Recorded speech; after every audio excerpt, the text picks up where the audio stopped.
Hello, and welcome to the Emerging Tech Horizons podcast. I'm Mark Lewis, Executive Director of NDIA's Emerging Technologies Institute.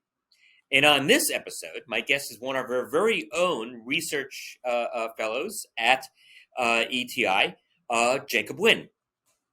So today's podcast is going to focus on Jacob's upcoming white paper, which analyzes how the Department of Defense funds its science and technology portfolio. And of course, as always, please visit our website and YouTube pages to do follow-up after this conversation, to see these activities, and of course, more of the things that we do at ETI. So let me tell you a little bit about Jacob and his background before we dive into the paper.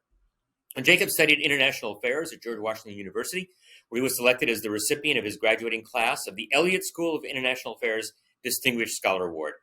During his time at George Washington, he also spent time interning with the House Energy and Commerce Committee, as well as the lab at OPM as part of the Call to Serve program. Jacob started out in the strategy and policy team at NDIA, and after we saw his great work there on intellectual property policy, CMMC, and the DoD's PPPE process, we were fortunate enough to bring him onto our team. Basically, we stole him from our colleagues in another part of NDIA, and he hasn't looked back. Jacob's been working on this in this area of S&T funding with Carrie Scherer, one of our other outstanding early career researchers, and they have drawn what I think are some fascinating conclusions. So first, Jacob, thank you so much for joining us for this podcast, and let me thank our audience for joining us and listening to what you and I are going to have to say today. Yeah, thank you for having me, and thank you for the introduction. So Jacob, I want to dive right in. All right, so what is it that led you to, suggest that we do this project analyzing defense, science, and technology investments? Yeah, so we started this project because we saw a need for better information for all of ETI's work on what DoD actually funds and where it puts its dollars to see what the priorities were for the department. So we found with some of the other work that we didn't have many of those quantitative stats on hand at the specific program element level, or really too much under the surface. And we weren't really sure how things changed over time with other strategic guidelines that the Department of Defense has put out over time. So we started looking to see if there were any other analyses out there, because most of the data is public access, and found a pretty incomplete picture, which was compounded by the fact that when you dig into what the Pentagon really asks for each year and what Congress appropriates, in all of the little details that there are for that, they're spread out over a lot of documents that are with the Pentagon or with Congress, many of which aren't in Excel, and a lot of them, unfortunately, are not machine readable either. So that led us to... Oh, sorry, go ahead. No, I was going to say, I think that's an excellent point. Some of our listeners might think, well, wait, that's easy. Just look at the spreadsheet, see where S&T is. And in fact, it's an extremely complicated thing to decipher. Yeah, it's an extremely complicated pot of money because it goes from a lot of different places within the department to a lot of different performers. And then it's broken down very rigidly across various budget activities that you can try your best to track.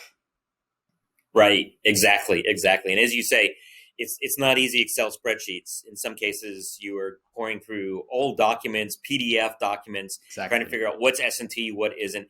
And I got to tell you, I one of the things that I loved about this project was, when I was in government, if you'd asked me what was the overall S&T, I couldn't have answered the question.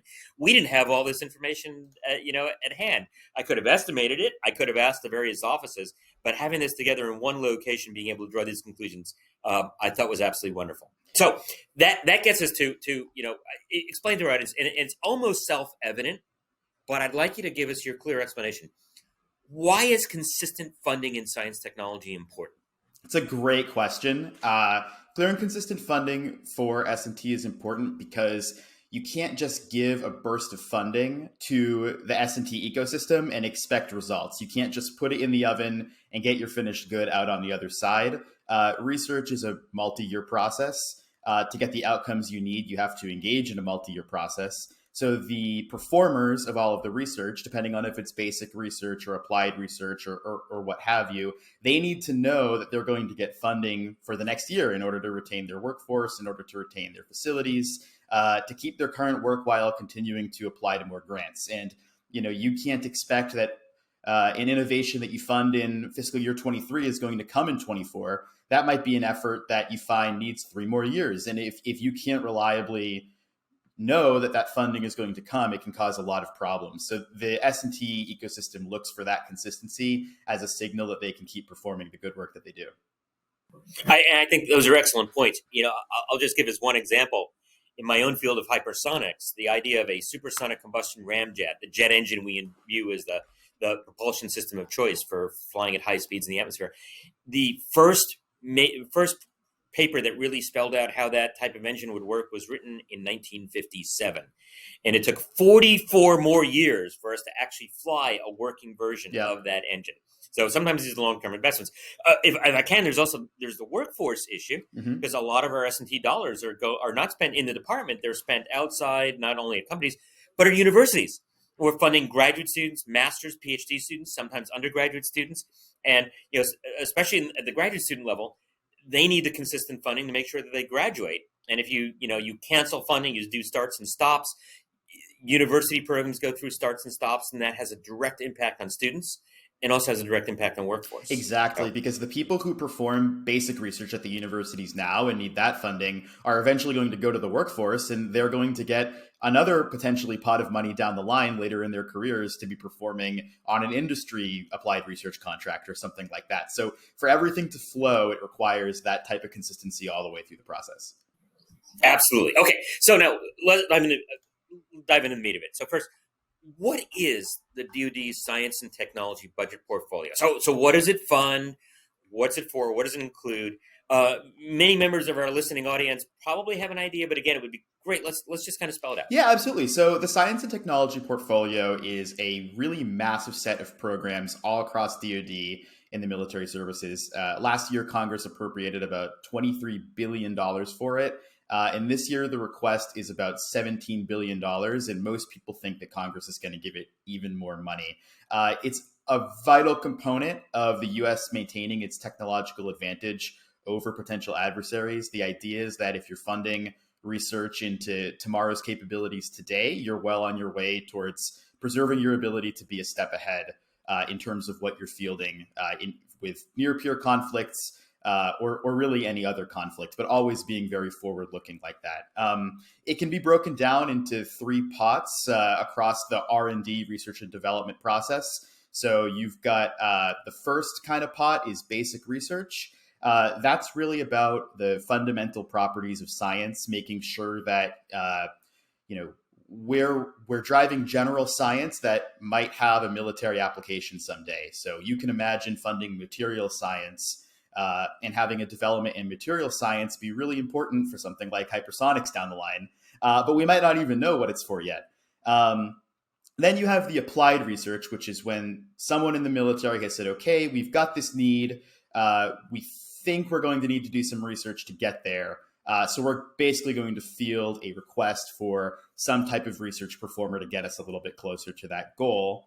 And then the last part of what people think of as the S&T portfolio is the first part of development, the earliest part of development, where you have some type of promising discovery in the lab.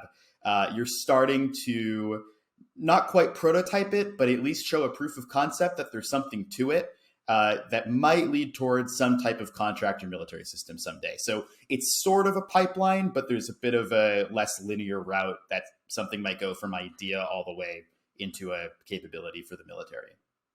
And, I love the fact that you pointed out that it can be a nonlinear route.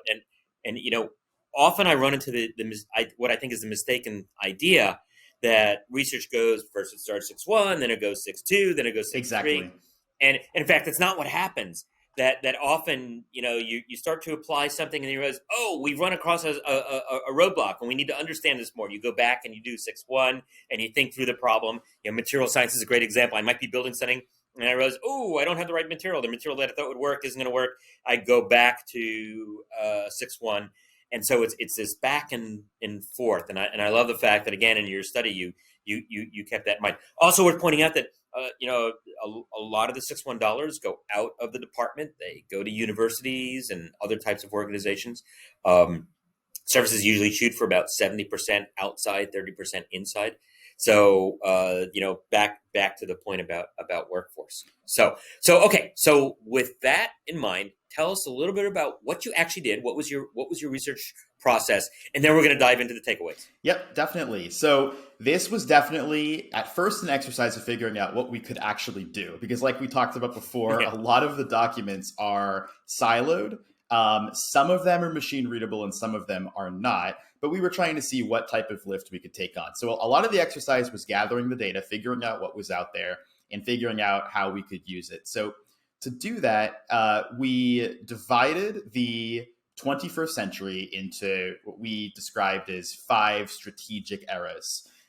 Those were the Iraq War, Operation Iraqi Freedom, the Budget Control Act, the Obama administration's third offset, and then the 2 national defense strategies, so Trump's 2018 national defense strategy and then President Biden's 2022 national defense strategy. And we wanted to look at how the funding has changed and what DoD asks for over time, over those 5 periods of time, to see if we could kind of glean whether or not those strategic eras had any influence on what DoD actually asks Congress for every year or what Congress decides to give it. So a lot of our work was juxtaposing those requested numbers from the department up against the appropriated numbers from Congress. But not only that, also looking at how treating it for inflation affected things, and also looking at how the different budget activities compared to each other over time. Excellent. So, okay, we're going to cut to the chase. In DoD parlance, we talk bluff, bottom line up front. Yep. So let's talk bottom line up front. What were your biggest takeaways? Yep. So I think the first biggest takeaway that we could go into is that the S&T budget is actually remarkably stable in what the Department of Defense asks for in inflation-adjusted terms. Pretty much from 2003 up until around 2021, when it started to really shoot up more than it had before, it's been about $15 billion in inflation-adjusted terms since 2003. There was a little bit of a lead up before that, after 9/11 and during the anthrax attacks, but it really has been remarkable how across different parties, different administrations, different strategic guidelines, we really have remained pretty consistent over time. Interesting. And, reassuring, it gets back to one of the earlier points you make, that consistency is important. And so we've seen that. Okay, so you mentioned some takeaways about Congress's appropriations. Can you go into a little bit more detail about that? Yeah, exactly. So the remarkable thing about S&T appropriations is that Congress, no matter what, always gives DoD more funding than whatever it asks for. And that's true for all 3 budget activities. But what it means is that for S&T as a whole, it is always better supported. However, that increase in appropriation is a bit less consistent than what the department requests. Sometimes Congress decides to give way more during the request. And then what we found is that Congress really didn't give much more at all during all of the sequestration efforts of 2013 related to the BCA. And there was a period of time when President Obama and Speaker Boehner had put in a moratorium on member-directed spending. So you can really see that, there was a lower expectation of the dollars of what universities and industry could actually expect to get as that got closer to the request again. But then more recently, as the BCA has lifted, what you're really seeing— Budget Control Act. The Budget Control Act. You're really seeing that the amount of money that Congress is appropriating has really begun to be way more than DoD asks for in its wildest dreams. Yeah, and of course, I hate to say it, but the DoD knows that, so it can lead to this vicious cycle of, I request less because I know I'm going to get more. Yeah, there's possibly something to that, and then there's also the fact that as a whole, we found that the broader pot of money that S&T is a part of, called the Research Development Test and Evaluation title, that title, which is really big, it's right now about $140 billion, has grown significantly over the past 20 years. But it's really grown by close to 50% over just the past 5 years. And it could be a rising tide raises all boats situation where you're seeing, Congress really start to open up what it's willing to fund, because it's putting a broader emphasis on research and development over time as well. But we'll talk about some of the reasons that might be. Yeah. Okay. So on the theme of consistency, we often hear that the target for S&T funding is 3% of the DoD top line. So, how well have we delivered 3% of the DoD top line? It's a great question. Yeah. So to back up, the 3% of top line guideline that analysts talk about a lot isn't written in stone. It comes out of the late 90s, early 2000s. A lot of analysts and reports that the department had commissioned recommending that DoD act more like commercial industry, in that commercial industry tends to spend about 3% of its expenditures on its future. So that was the idea behind the 3% goal. There's a goal across the services and across the Department of Defense that they will meet that 3% goal. What we found is that at no year in any year since 2001, the time we looked at, has DoD actually requested 3% of that goal. They got close in a couple of years, but for the most part, they have not hit that number. Interest. By the way, which years did they get close? They got the closest. They got the closest from around 2001 to 2007. They got really close in 2007, and you see the op tempo increase in places like Iraq, places like Afghanistan. So you can see the investments there. But then really quickly, as soon as the BCA comes out, Budget Control Act, you just see it fall lower than 2% even in terms of what DoD is asking for. So more recently, it's been ticking back up again. It's actually pretty close these last 2 years, fiscal year 22 and 23, and now 24. The request has been a little over 2.5%, but they're not quite hitting it. But part of the reason that might be is because Congress, year over year, has been getting DoD closer to that number in terms of what's actually appropriated for them to operate. So there could be something to the fact that they know that Congress is likely to come in, add a little bit more money for 6-1 and 6-2, regardless of who the president is, regardless of who is in Congress, and that gets you a little bit closer. Until 2007, Congress actually was getting DoD to that 3% goal, but since then, it hasn't happened. Okay. Yeah. So by the way, is it really important that we get to the 3% top line goal? It's a good question. I think it's fairly important that you try to get close to something approaching that, if that's what commercial industry is doing and they're hitting a serious tempo of innovation. You could argue, on the other hand, that, like I said, the inflation adjusted level of S&T has been really good and consistent, and it's possible that that's the amount of money that the S&T ecosystem can absorb. It could, and there is an argument to be said that you don't want to try to chase the top line of the whole Defense Department up and down. 1 year, give it, 3% 1 year might mean $20 billion, and 3% the next year might mean $12 billion, and that would be pretty bad for investment decisions. So, well, hopefully not that big a swing. Hopefully not that big a swing, but it could swing quite a bit, and 10, 15, 20% swings could hurt the ecosystem. So, but ideally they get close to it. Absolutely. I've always made the argument also that you want a percentage goal as a line in the sand. So exactly. You can argue, should it be 3%, 2.5%, 3.5%? You can go through all those arguments. But what's more important is you've got a consistent line, and so you can measure against it, which you've done, and you can tell if you're dropping your commitment. So, okay, you mentioned that S&T funding has crept up as U.S. strategic planning has pivoted towards Asia, and especially with the NDS 2018 National Defense Strategy, and the National Defense Strategy that came out in 22 again emphasized pivot towards Asia, peer competition. So could you elaborate more on that? Yeah, so it definitely seems like things are changing. Like I said, throughout the late 2000s, early 2010s, you're really seeing things stay pretty flat. There's a pretty consistent op tempo around the world.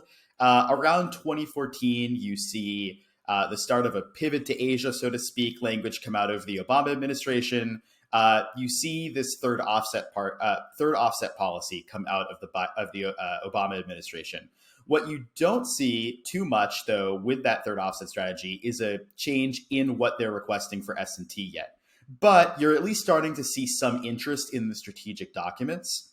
By the time you get to the 2018 National Defense Strategy, a lot of policymakers in Congress, in DoD have begun to sound the alarm about China as the pacing challenge.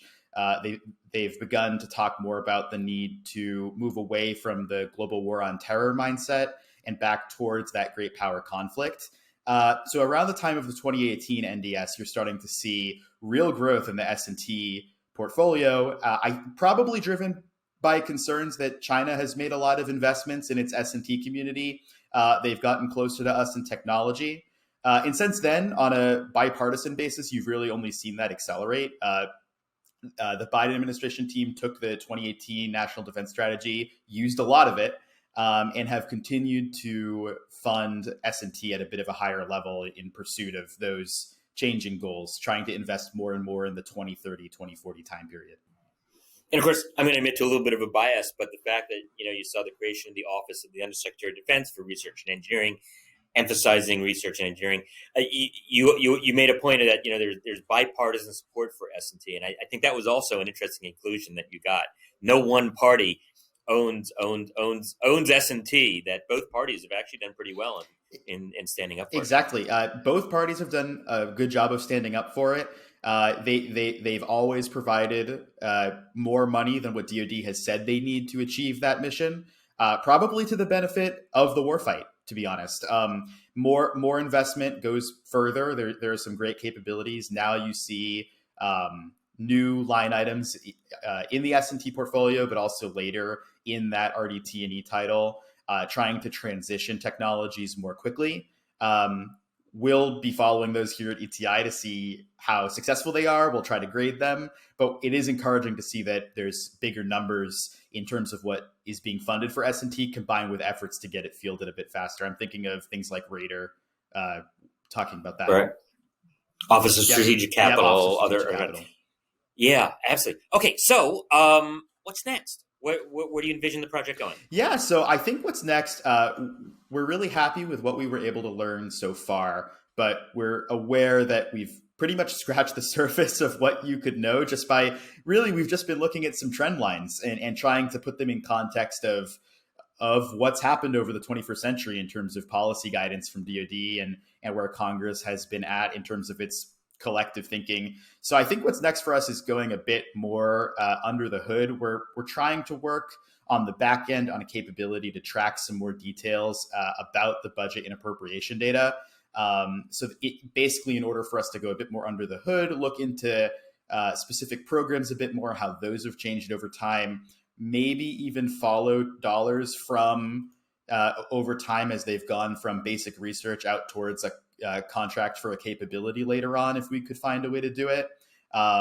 There's some more quantitative ways that we could try to look at DoD reprogrammings or trying to add out how much Congress earmarks for different things, really distribute those to the NDIA membership, to other interested think tanks, and then to fuel our own work as well. In the nearer term, though, I think our next step will probably be to start looking more into the services, doing what we've done here, but really trying to tell a story of how has the Army gone about modernizing over the 21st century? How has the Navy gone about modernizing? Trying to figure out what's worked and what hasn't there as well, and how that flows down to the actual money at the end of the day. And we've got a really neat opportunity with the Space Force being absolutely so new, right? Absolutely. Right? Seeing as they stand up. Yeah. Yep. Yeah. Excellent. Yep. Yeah, so you get to see, especially for the Space Force, hopefully we'll get to see how the Space Force is doing, where they've put money, maybe even track what programs they inherited from the Air Force, things like the Space Development Agency, and see how things like that begin to work out over the next few years as well. Excellent. Well, Jacob, first, thank you so much for this work that you and Carrie have been doing. I know it's been a labor of love. I've been watching you as you've been digging through it, but we've all of us at ETI have enjoyed as the conclusions are rolling out and as the trend lines are rolling out, and we've been enjoying these robust discussions. Thank you for being with us on this podcast. Let me thank our audience for tuning in.